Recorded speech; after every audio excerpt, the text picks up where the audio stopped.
జై శ్రీమన్నారాయణ.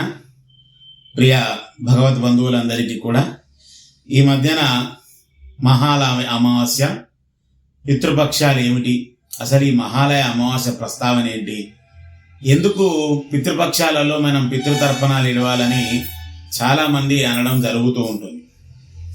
అయితే మనకు భగవంతుడు 3 రూపాలుగా ఆవిర్భవించినప్పుడు, బ్రహ్మ విష్ణు రుద్రునిగా అవతరించినప్పుడు భూలోకంలో ఉండేటువంటి యొక్క మానవాళి వాస్తవానికైతే మనకు వైకుంఠంలో కానీ పరమపదంలో అయితే ఎంతమంది వచ్చినప్పటికీ కూడా అది విస్తరించేటువంటి యొక్క స్థితి కలుగుతుంది. కానీ భూలోకానికి ఆ విధంగా లేక మానవులంతా అధికమైనప్పుడు ఒకసారి రుద్రుడు తాను అందరినీ కూడా సంహరించేటువంటి ప్రయత్నం చేశారు.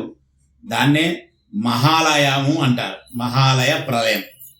దాన్ని మహాలయ అమావాస్యగా ఏర్పాటు చేసుకుంటుంటారు.